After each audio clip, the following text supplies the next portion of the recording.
when I'm talking with groups of business owners, I say that if you're going to sell your business one day, the buyer's going to ask two questions. The first question is, what is the cash flow? And the cash flow is going to determine the price of the business, as it were. The second question is, will this cash flow continue after I become the owner? And that question is going to determine whether they're willing to do the deal at all.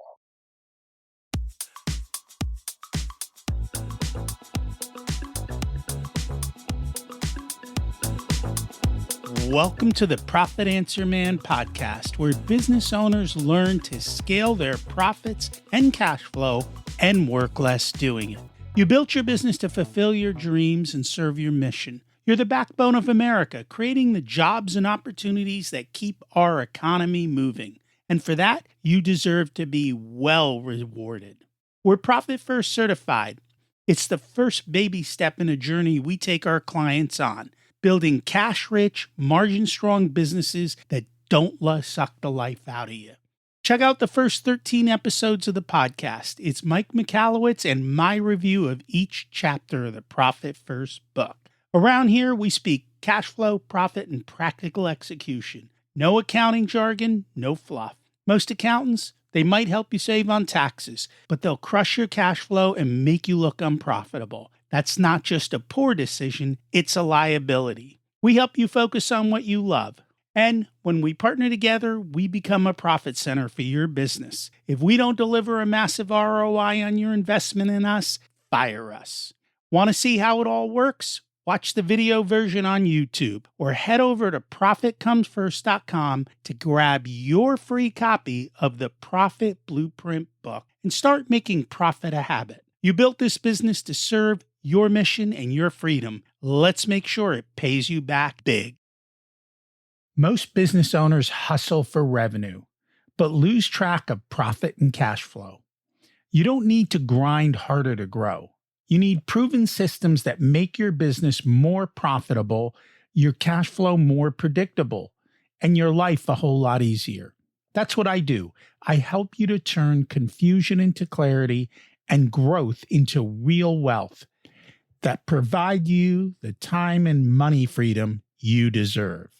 Hey, a quick message about a new offering before we get started. My wife is taking on tax clients for business owners who want tax planning, tax strategy, and tax preparation. So if you're looking for something like that with a high touch, great type of service where people actually return your phone call and explain to you the pros and cons of different tax choices, then give us a holler and we'll set you up and talk about how we can help you with that.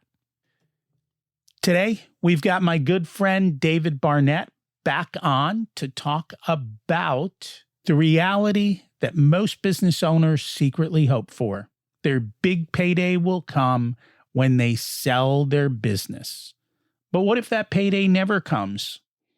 Or worse, what if the buyer can't afford the debt it takes to buy you out?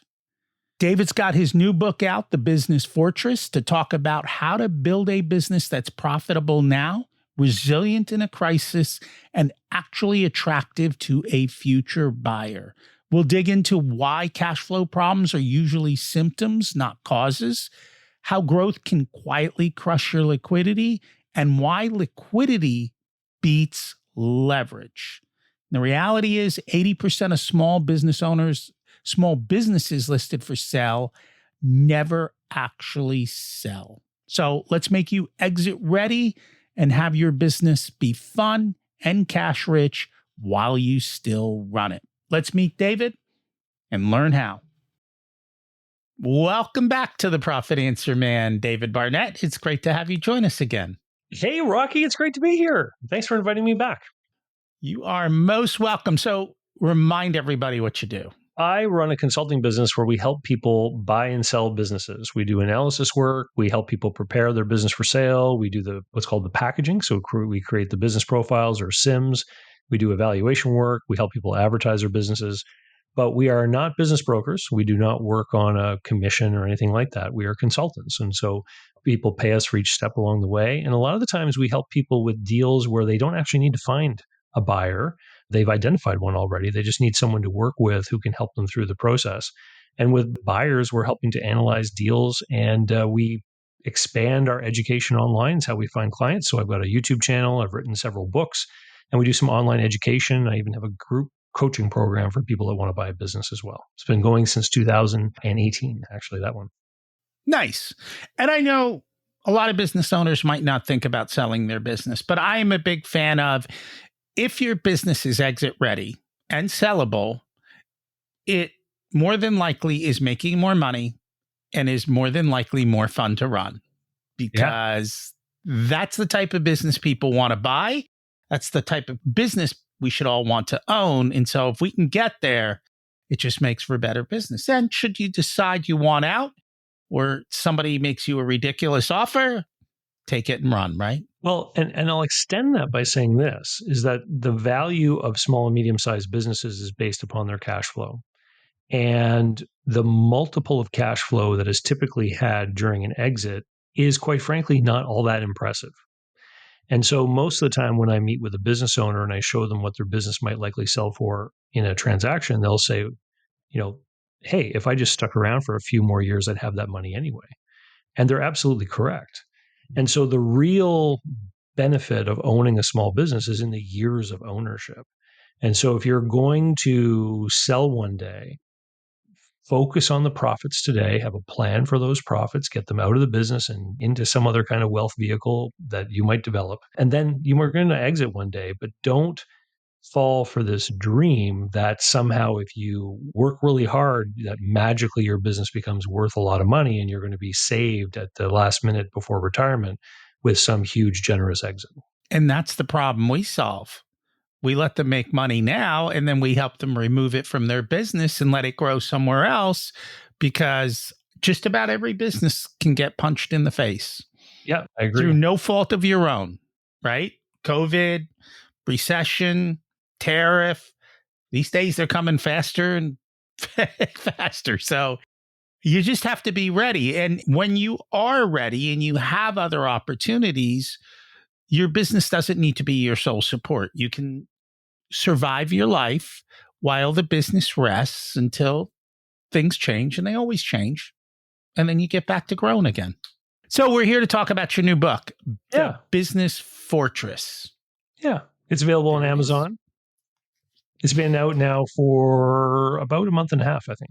Oh, nice. I already read it. So I've probably had it for about that long.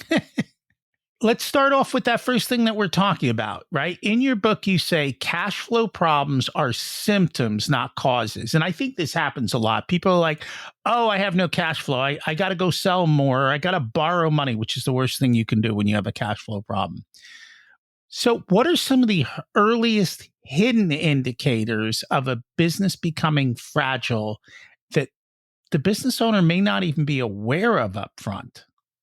Yeah. So thanks for asking the question. This is Business Fortress is based upon a lot of the experiences that I've lived through in my own businesses, but also what I've seen with other people that have come to me with different issues and problems. And the hidden things that make a business more fragile are usually because someone hasn't quite worked out their business model really well, or they're choosing not to recognize certain issues. So I'll give you a quick example of someone who realized this one after just a few months. So if you pay people a commission in your cash flow forecast, you might say, hey, if I'm going to pay people 40% commission in a service business, then that means 40% of sales is going to be my cost of my employees, right? Would you say that a lot of people might come to that conclusion? Yes, but I don't know I like that plan, but okay. I'm talking about like a hair salon or a nail salon. Like this is often the kind of arrangement, right? So I actually had a client who bought a business, and they came to me after this deal was done and explained their issue. But what they forgot was that when you're an employer, you don't just pay your staff their salary or their wage or their commission. You're also on the hook for all of the source deductions that the government requires and vacation pay. So where she lives, this adds up to another 9%. So instead of the employees costing 40%, they actually cost, 44.5%. And that extra 4.5 points of margin was almost half of the net she was planning on. And so this is just an example of how people will create a plan. And if something is missing, in this case, she was missing the fact that she had these additional costs for her staff. You can run that business for a while, and it'll take you a while before you start to realize, hey, there's something not adding up here. I'm not able to generate the cash to pay my overheads the way I thought I was going to be able to. What's going on?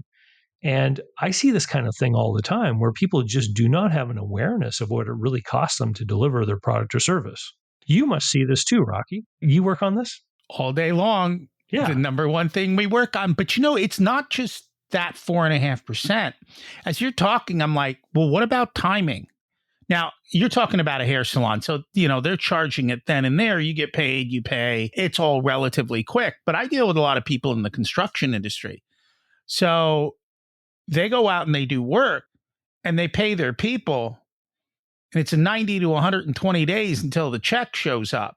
So even if you can work off of the margin, you might not be able to afford to float 4 months of salary on that margin. You might need to cover that. And so that's another thing to keep in mind is, when do we see the cash? And, if you talk about a commission plan, I never like to do commission on sales. We always want commission on GP, gross profit, because I want them to know if they're giving away our profits and they're discounting.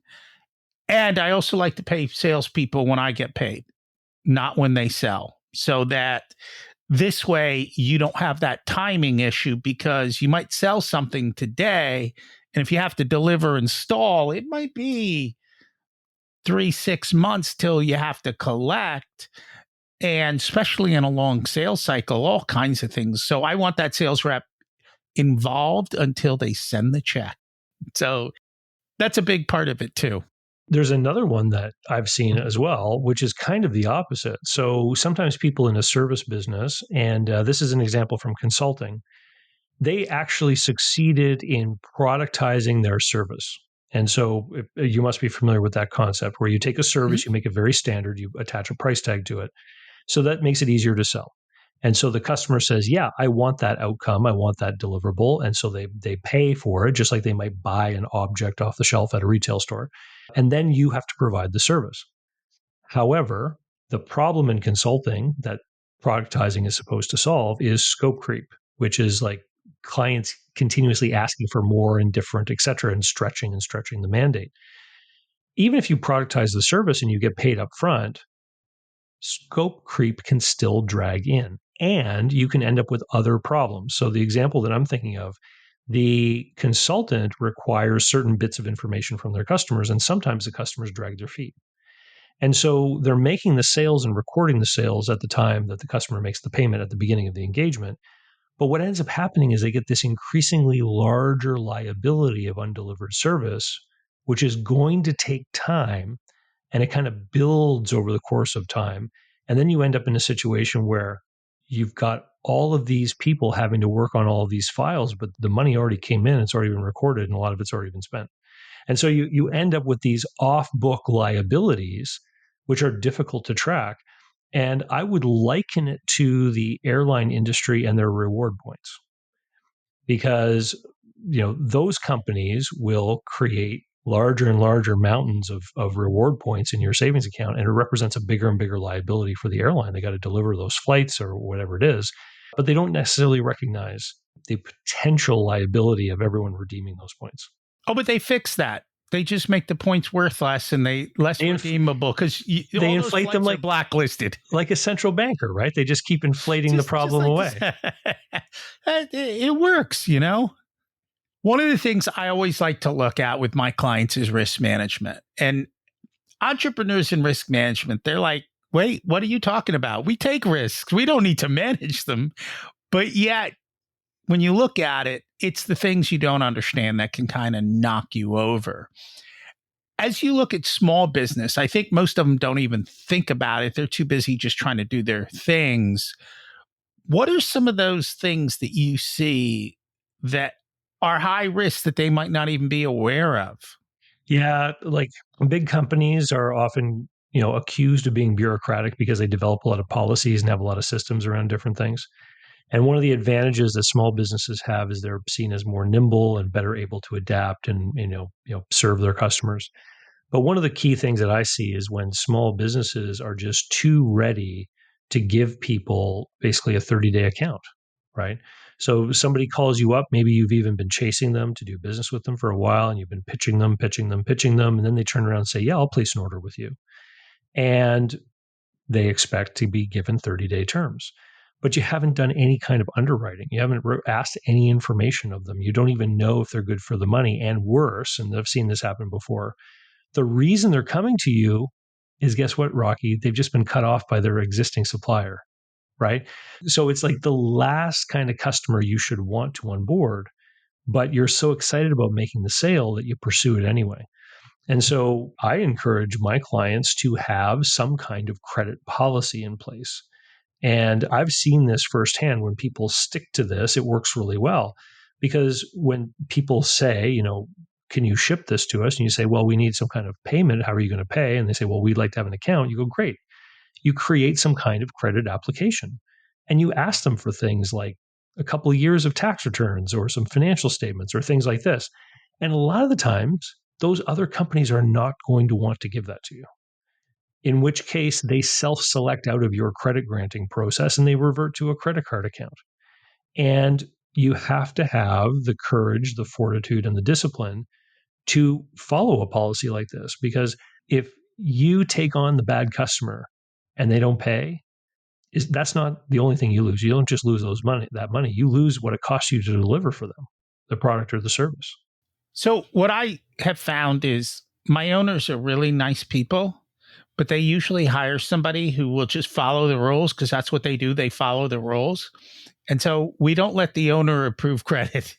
You got to have Sally over there do it, because Sally's going to do the job that you refuse to, which is to hold the credit report up until it gets done and to make sure that it's followed up on. And the other thing I have noticed is scammers are the nicest people you've ever met. Oh, yes. They have to be, don't they? Yeah. Well, the whole term con man comes from the word confidence.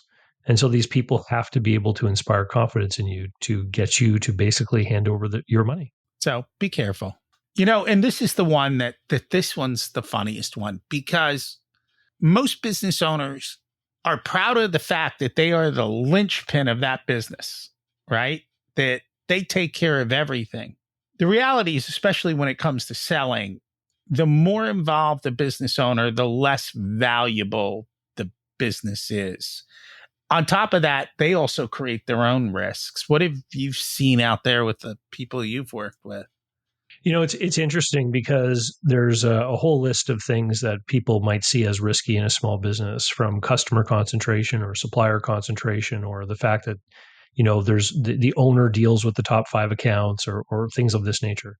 And working in this space, I'm having these conversations all the time. A couple of years ago, I actually thought, you know what, I need to be able to quantify these qualitative things and create more of a process around it. So my team and I created something called the locus of goodwill calculator. It's based on the concept of locus of control. And we created a list of questions that have yes and no answers. And every time one of them is answered yes, it puts points into a bucket. And there's 3 different buckets. There's the owner, the business's brand, and the location. So these are the 3 places that I believe goodwill can reside. So if too many of the answers indicate that the relationships and all the important decision-making has only been made by the owner, then more points are going to accumulate in the owner bucket, meaning that there's the most of the goodwill is actually the owner's personal goodwill. And that means when a buyer buys the business, it's going to be difficult for all the positive mojo that the customers and employees feel. It's going to be difficult for that mojo to transfer over to the new owner. If the points indicate that the goodwill belongs to the brand name and the business, then it's much easier for the owner to change, because many people aren't even dealing with the owner. And the other one is the location, right? And so if the location is getting most of the points for the goodwill, then it actually makes it, that opens up other questions or things that need to be pursued, such as, do we own the building or is it leased? And if it is leased, how do we make sure we have such a long lease that we're going to be able to deal with our commitments and our debts, et cetera, as with the remaining time that we have in this location. And that makes sense. I don't think people think about the intangibles. No. They think about the tangibles. And yet, many times it's the intangibles where the value is hidden or unhidden, depending on the particular situation. It's a plus or a minus. But knowing what that is. Yeah, I like to, when I'm talking with groups of business owners, I say that if you're going to sell your business one day, the buyer's going to ask two questions. The first question is, what is the cash flow? And the cash flow is going to determine the price of the business, as it were. The second question is, will this cash flow continue after I become the owner? And that question is going to determine whether they're willing to do the deal at all, at any price. And it's also going to dictate to a great degree what sort of terms they're going to demand in negotiating that price. How much of it is going to be maybe seller financed, how much they're willing to put down, how much might be tied to an earnout based on future performance, et cetera. People don't think when I buy a business, I have to be able to make enough business to live for myself and pay back what I paid for the business within a reasonable amount of time. And if they can't do both of those, the business isn't worth buying. Whereas the owner may not have the debt service, especially not the debt service at the level that the buyer's going to have it. And they need to be able to sit in the buyer's shoes and understand what the buyer's about to do and whether or not their business can support that. I was on a panel discussion actually the other day on another podcast, and there were two other business owners there with me. One of them said that at one point she had 4 large customers and then a bunch of small ones. And she had built this business up from scratch. She had started it. And so what happened was, just after the big COVID rush, after 2021, 22, these 4 businesses, they had profited from that big expansion after COVID. And they started to have trouble. And all 4 of them ended up cutting her services.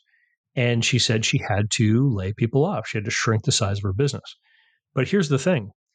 She was able to right size her business and become profitable again by shedding some employees. And what I pointed out to her was, hey, if you had sold your business at the height and someone borrowed a bunch of money from a bank to buy that business from you, and then they lost those 4 big clients, they can't right size the loan. Like they're stuck with that payment. And this is an example of how the risks that a buyer faces are very different than the risks that an owner faces who built up a business from scratch. And a lot of the times the business owners who might sell one day, they don't truly recognize this difference that you pointed out about how different it's going to be for the new owner. And a lot of the times the people who are coming in and buying a business, they're not going to have the same degree of familiarity with the industry. I'm a huge fan of really creating an exit plan where a business owner finds someone who can succeed them and then creates a multi-year plan with that person to kind of bring them in the tent, teach them how things run, maybe start them off as a minority shareholder. And then over the course of several years, you transfer over bit by bit and then finally step back and do your deal over time. What it does is it de-risks it tremendously for the buyer because they have a more limited commitment and risk because they don't take on a big debt. And it can actually become more lucrative for the seller because in addition to selling their stake in the business eventually over the course of that plan, they also gain from the participation of ownership over the course of the time that they become increasingly smaller shareholder. So it's actually one of the few ways that somebody could sell a business for more than quote unquote what it's worth. Do you find that owners are scared to do that because they fear the person might come in, learn everything, and leave? That's one of the fears. I used to have a career with the Yellow Pages. Did I ever tell you about my Yellow Page career? I think you may have. It was my first job out of university. And I was all excited because I thought that I was going to meet a whole bunch of like Steve Jobs and Bill Gateses when I was like driving around visiting all the small businesses and, real entrepreneurs.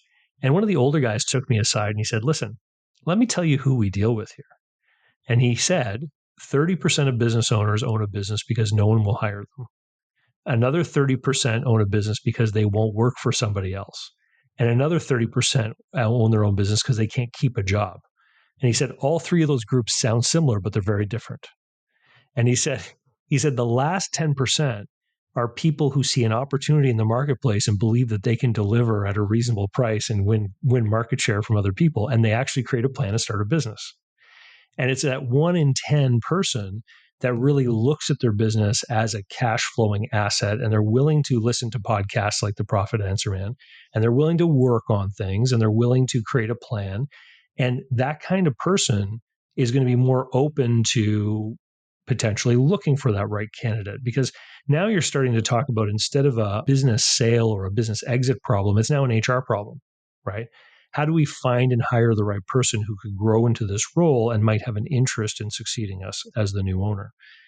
Those other groups of people, a lot of them are micromanaging control freaks who don't want to listen, aren't willing to negotiate. So their options are going to be limited anyway. And those are the people who, after 30 years of no vacations, suddenly realize, I want to resign, I want to quit, I want to get out of this. And then they call someone looking for help to sell their business. And that person has to sell it that way, because they probably aren't going to be able to have sort of a negotiated coexistence with someone who takes over slowly over time. I have a love-hate relationship with Russell Brunson. Oh, do you? He wrote Expert Secrets. And part of it is because Russell gets everyone to buy his crap. That bothers me. But he does. He says in the book, he said, if you build an offer or a product for people who take action, you've eliminated 98% of the market. Meaning, he said only 2% of the people take action. You talk about 10% of the people taking action. Well, listen, 100% of these business owners took action. I'm just saying that 10% of them are true entrepreneurs. I understand that, but 90% of them are pretending to take action. They don't read a book. They don't learn about their business. They don't do what they should do to run a business. They're an accidental entrepreneur, right? That's what I mean. They're the E-Myth technician who ended up with a business. Yeah. Yeah. So I get it. I'm okay with the small sliver of the market because I want to stay in the fun part. The rest of them can do whatever they want, and I'm okay with that. I think that's what we get in our audience, so I'm cool with it. Yeah, totally. One of the things you talk about is liquidity is more powerful than leverage. Now, these days, everyone always talks about leverage, other people's money, borrowing money, all of that stuff. But at the end of the day, we started this whole thing on cash flow. Cash flow is about liquidity, right? But what have you seen with that? How is it that liquidity beats leverage? Well, because you control liquidity. I think that's the difference, right? Ultimately, leverage, someone has to make a lending decision to agree to allow you to have leverage. And the danger that occurs is that the availability of credit goes up and down with the general economy. When times are booming, banks are more interested in lending, and all you have to do is look in your mailbox and see all the credit card offers that might be coming out. And then, a couple banks go under, some bad news about the economy comes out, and then all of a sudden those offers disappear. And I think that that's a great measure of understanding just how willing people are to lend. So if you depend upon credit, the credit can be turned off. And that's a risk point that a lot of people don't really consider because they get very comfortable. People have this recency bias.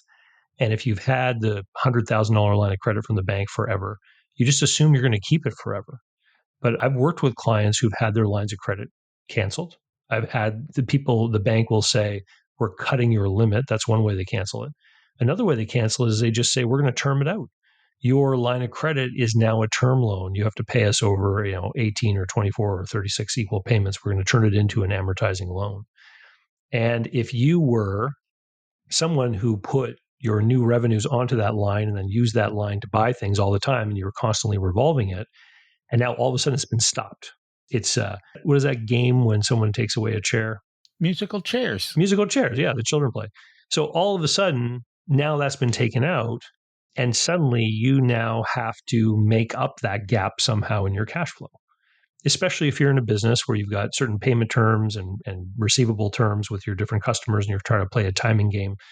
The line of credit was probably very useful in smoothing out that timing problem. And now all of a sudden you have to come up with the liquidity or change your terms with your customers who, again, may be facing their own liquidity problems in their business. So the difference with liquidity is that it's something of value built up within your business that you have access to, whether it's a savings account, an investing account, there's different life insurance policies that build cash value. There's all kinds of different things that you can have that will create your own controllable asset within the business that gives you this greater resiliency. The reason why we called the book The Business Fortress was we wanted to create the idea of this strong, defensible place. And we thought, how can we create a story and messages that teach people how they should be thinking about their business and how they could think about making it stronger and more resilient and better able to weather storms over the course of time. And if you've ever built or visited one of these real castles or fortresses, especially over in Europe, they often have a story that says they took several hundred years to build, right? These things don't go up at the drop of a hat. And so that's the whole message is over the course of time, you want to be profitable and you want to not put every last nickel into growth or advertising or trying to figure out a new way to spend or buying something because your accountant told you you might save some taxes with some depreciation. You want to actually use the cash flow to create a stronger, more defensible business.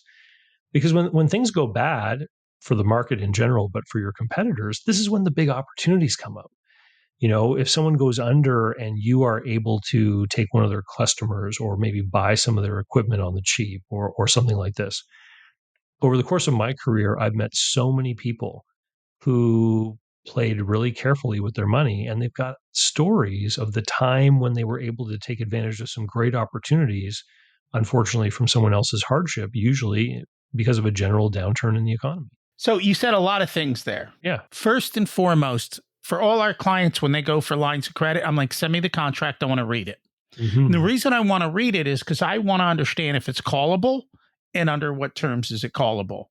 People these days, I don't think realize that, like when we hit 08, all the loans were called or partially called and all of that. And so that creates another issue. It could be a global economic issue. It could be a local issue. And so we always want to know, what are the bank's terms and under what terms can they call your loan? Post 08, I was buying houses that compared to today's prices, oh my God, I was paying pennies on the dollar for today. We were paying pennies on the dollar for that market, but compared to what they sell for today, it's unbelievable. But we took care of it because we had the cash. Yeah. I don't think people really understand what it means when there literally are no buyers in a market. Like, you were able to take advantage of deals like that because you were probably one of the only people even showing up to come and take a look at the houses. In the beginning, yeah, there were not a lot of buyers. We also understood what other people wouldn't buy that we would. So Okay. we created a buy box that we were like the only people in the buy box. So if you had that, we were the people who would buy it. Almost nobody else would. So that was the thing. We had the cash. We could close as fast as they wanted. And that was when the opportunity was there. That happens at a global level economically. It happens at the singular level or at a local level or an industry level. So there's a variety of different ways you can get hit with this. This is why I like to have businesses keep 6 months of all their expenses in cash. They're like, you want me to have that much cash sitting around? Yes, I do. You will sleep like a baby. When I talk about cash and savings, people often will respond with, but I need to put my money to work. And the line that I deliver to people is that a bank account with several months of expenses in it is buying something. It's buying sleep because it allows you to actually have that. It allows you to keep the anxiety and the fear away because regardless of what happens, you can pay your bills.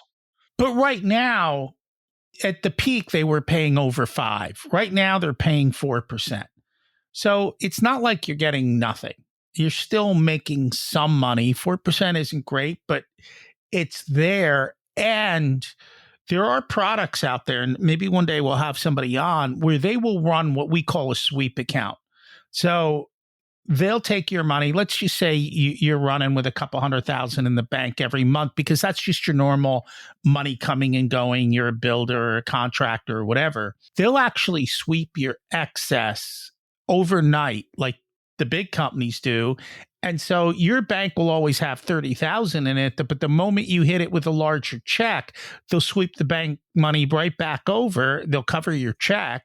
And in the meantime, just your working capital is earning interest on top of the extra. So that also is phenomenal. The other thing that nobody talks about, and it depends on the business model, growth crushes liquidity. It does. So growth, you use leverage to grow, and then growth crushes liquidity, and crushed liquidity crushes your leverage. And that's where the bank goes, no more money for you. And your P&L looked phenomenal. I'm glad you brought this up because I actually have a client who was looking at one of his businesses was going to bid on a contract. And the ultimate payer was a hospital and insurance companies. And so they knew on average it could be 90 to 120 days before everything was settled, because a lot of these invoices had to go to one place for partial payment, then the balance had to go to another place depending on policies and co-pays and all this kind of stuff. That the billing was very difficult and complicated to manage. But they knew it was going to be 90 to 120 days before everything was covered. And so they figured out, what is it going to cost us in order to actually deliver this service. Capital expenses, they were going to have to buy a couple of vehicles. They were going to have wages for 4 or 5 employees doing this work. And that's when he realized, I actually need to invest in accounts receivable. And that thinking, that terminology, is something that a lot of new or smaller entrepreneurs don't ever really think about. But if you're going to grow your sales for a lot of businesses, if you're going to extend credit to your customers, you actually need to find money to invest in accounts receivables in order to take on that new customer. If you start the work and you don't think about it, you end up in a cash crisis because the money doesn't come in time. And this is what you're saying, like, you end up in a cash crisis and then you end up borrowing, and now you've got finance charges on top of that, and growth requires a plan. And you can't just keep borrowing every time you want to grow, because you end up with a weaker and weaker balance sheet. One of the sections of the book, I actually talk about debt to equity ratios and why bankers look at debt to equity ratios when they're looking at a business. I try to give people an insight into how a banker or maybe even a big landlord might look at their business.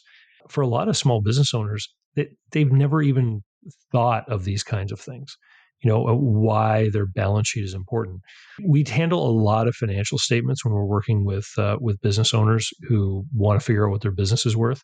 And I would say 80% of the time, the P&L is pretty accurate, but the balance sheet is way off. They don't look at it. There's a lot of inaccuracies, and they don't understand the value of it at all. That's where wealth is built, on the balance sheet. And so I would agree with you. I don't think accountants even fuss over the balance sheet, even though that's their realm. They don't, and the owner's not looking at it, so he's not challenging it. And the thing with the balance sheet is you have to learn how to read balance sheets not as a standalone. That's where everyone gets it wrong. Oh, it's a standalone. No, it's not. It's comparative. I want to see the balance sheet comparative month to month. Mm-hmm. And I want to find out where Waldo is, what changed and why, and how come it changed, and what is the driver of that. And that's what we're constantly looking at. What is happening there? Because business owners will invariably say, my P&L looks great, but I have no cash in the bank. Yeah, it's on the balance sheet. And there's a variety of reasons of why it gets lost. You were talking about accounts receivable, and what we talk about is an accounts receivable policy. The first part of an AR policy is to call when the invoice is delivered.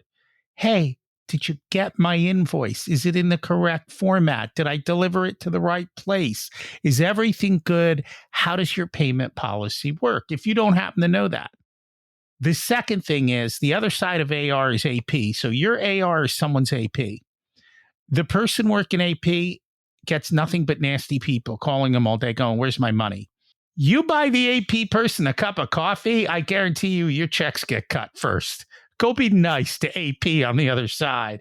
learn how to get paid. Like this is part of the game that you have to work out and have to make to the positive side. And so there's a million things here that I know for our clients, we are constantly having these conversations of, hey, how are we doing this? What's going to happen here? Hey, let's be proactive there. And we just smooth the road for them so that they don't have to get punched in the face as much as we can help it. There's a case study in the book, and it's based upon, I do this special for my podcast where I do these special conversations over Christmas time at a discounted price. They're real consulting calls, but I discount them so I can eventually release them publicly. And I had one gentleman call me 3 years in a row. And the first year, he had just acquired a commercial landscaping company, and he did not account properly for the operating capital he was going to require. And so it was a bit of an emergency. So I worked with him to figure out an emergency plan to survive. The next year he called in and things were going really well, and he managed to save up a little bit of money. He had, I think it was like $80,000 or something. And of course, what he wanted to do is he wanted to take that money and use it as a down payment to go buy another business. And I said, look, danger, caution. This is not the time to do this. You need to take this opportunity to have this profit, build your balance sheet. He took on some higher cost debt when his emergency plan. So, make sure that's all paid off. Make sure you have a plan B if there's a slowdown of any kind. So I cautioned him against doing the expansion, which you mentioned earlier. There's this hoopla in the business community about leverage and growth and leverage and growth. And that's what he was buying into in that sentiment. He was like, I have this opportunity because I have this money. I can go leverage another loan. I can grow my business, et cetera, et cetera. Growth, growth, growth. Well, in the third year, he called back again. Several of his large institutional clients had left him. And he was in a bit of a sales crisis. But it wasn't a cash flow crisis because he had that extra money. And he called back the third year just to say, look, I'm so happy I didn't put myself into that position that I was going to, because I basically was building a house on sand, as it were, right? And so the resounding message of the book and the discussion that we have in the book is about creating a stronger and stronger foundation so that you can survive when things like that happen, and that you can build a stronger footing for moving forward, and ultimately give yourself even more choices in the exit. Here's a fact that most people don't like to hear. 80% of the businesses listed on the big online marketplaces actually don't sell as going concerns. They don't sell as businesses. Maybe there's some assets that can be sold off or what have you, but they don't actually ever sell. And so one of the biggest bits of advice I give to people is build wealth inside and outside the business, and make sure that you have a plan B if you cannot exit the business and sell it to someone. Because a lot of the time, that is the actual result at the end of a person's career of ownership, is that they just can't sell it. I'm with you. I'm also a big fan of Mike Finger, Mike, that's all he posts about on LinkedIn all the time is the reality of the business situation. Yeah. And that's why I want people to take the cash flow from the business and build alternative investments outside the business that they are secure. And that's why when we work with our clients, we don't just look at the business. We will actually look at their personal finance as well, their personal taxes, and how everything goes together, and help them make the appropriate choices of what are the better options. Is it better in the business? Is it better out of the business? What are the different ways to look at it? And how do we build wealth? Because at the end of the day, that's what this is all about. How do we build wealth? It doesn't matter where the money is. Let's put it in the place that it works best. So if people would like to learn more from you, remind them where you're located and how they can find you. Sure. I've got a YouTube channel and a podcast. All you have to do is look up David Barnett Small Business, and you'll find me right away. The new book is called The Business Fortress. You can find it on Amazon. And davidcbarnett.com is my blog site. So any kind of Google search with David Barnett and small business will find all of these things very quickly. I've got a bunch of books on Amazon. The Business Fortress is just the most recent one. Thank you so much for joining us again. Thanks, Rocky. It's always a pleasure to stop by.